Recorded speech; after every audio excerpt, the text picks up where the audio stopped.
There's a really cool effect you sometimes see in the mornings, like literally right now, where you can see these rays of sunlight peeking through the branches of the trees because it's still moist enough, it's still foggy enough, there's a little bit of condensation in the air, a little bit of mist, and you see these fingers of light coming through. Or sometimes you'll see them peeking down through the clouds, or there'll be blankets of fog over the farmer's field before it burns off in the morning. If I asked you, tell me about that fog, tell me about that mist, tell me about that little vapor you can see over the ground. Is it good or is it bad? You might say to me, I'm not sure that it really qualifies as good or bad. It can be beautiful. Of course, you also want to be careful driving through it. But maybe what's most essential about that fog, that mist, that vapor through which the sunlight comes is it is short-lived. And if I came back in an hour to this very spot, you wouldn't be able to see those fingers of sunlight. The sun will have moved and the fog will have burned off. It is there for a moment and it is beautiful. It is glorious even.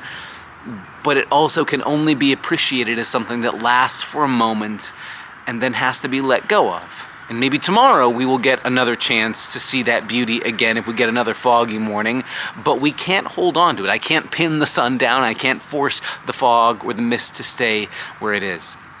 That turns out to be the central observation of the book of Ecclesiastes. And it's there in the original Hebrew, but in an awful lot of our English translations, we've lost it. You might know, if you know something about the book of Ecclesiastes, it has this recurring refrain, and it opens up with what is sometimes put in English as vanity of vanities, everything is vanity. Or other translations say meaningless, meaningless, all is meaningless. But the word underneath it is the Hebrew word hebel, which means more like literally a fog or a mist or a vapor or even a breath. These things are not bad inherently or meaningless, they are short-lived. Go ahead and try and hold a breath for a minute, 5 minutes. You can't, right? Breath only works if you take it in and then let it go so that you can take the next breath.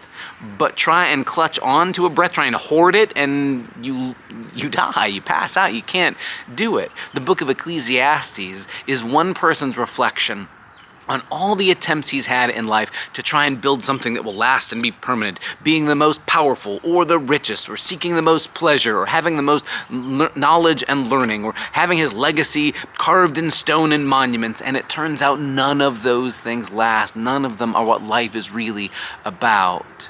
The writer of Ecclesiastes says you have to change your perspective and be able to appreciate the beauty, the gift that life is, that human existence is in this world, even though it's a lot more like a breath or a morning fog that is there and then you let go. In other words, what we do in this life isn't only important if somebody remembers us or builds a monument to us, or we get our picture somewhere up on a wall, or somebody makes a monument for us, but rather what we do in this life has to matter now.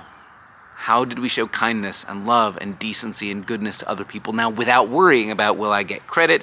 Will my actions last the way I would like them to? We don't get control over that.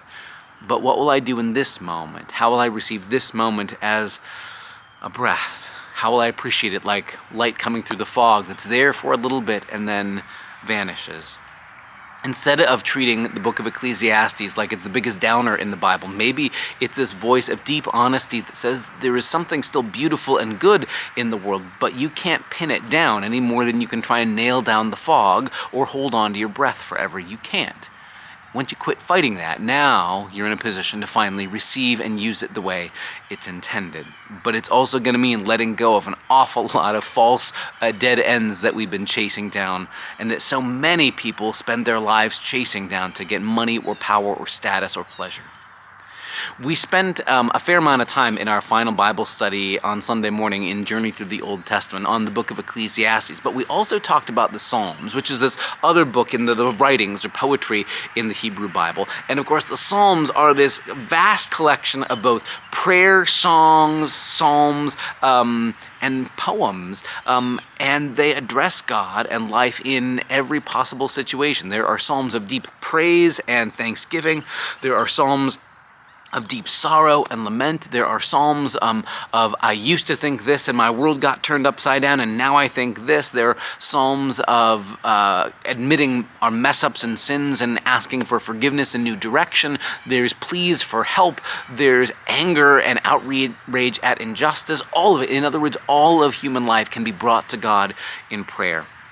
The Psalms are also really helpful in that they allow us to communicate with God using imagery, figurative language, and sort of having a no-holds-barred approach that you'll find in the Psalms. The poets writing and praying to God aren't constrained by feeling like they have to be polite all the time or second-guess themselves with theological correctness. They'll say things like, God, why did you abandon me?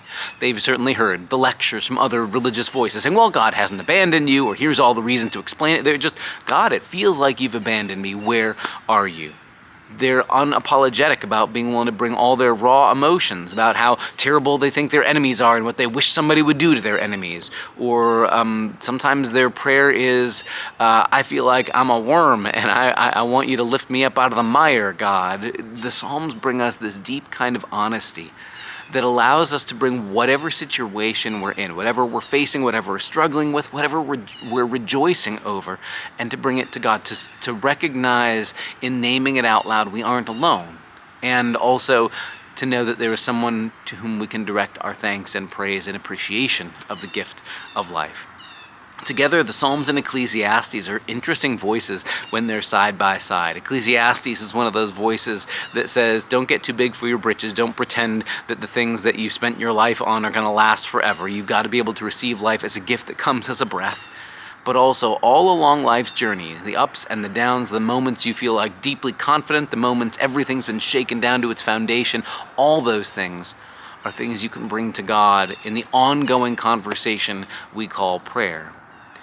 That brings us to the end of this series in our journey through the Old Testament this summer. We're going to have a couple of weeks off as our Sunday school hour, adult forum hour, is going to be used for some other things for the next couple of Sundays. But coming up in September, we'll invite you to join us later on for a new series you'll hear more about, exploring what salvation means and what does it mean to be people who talk about being saved. That's more to come. But for now, thanks for joining us all this summer long in our series Journey Through the Hebrew Bible. See you along the way.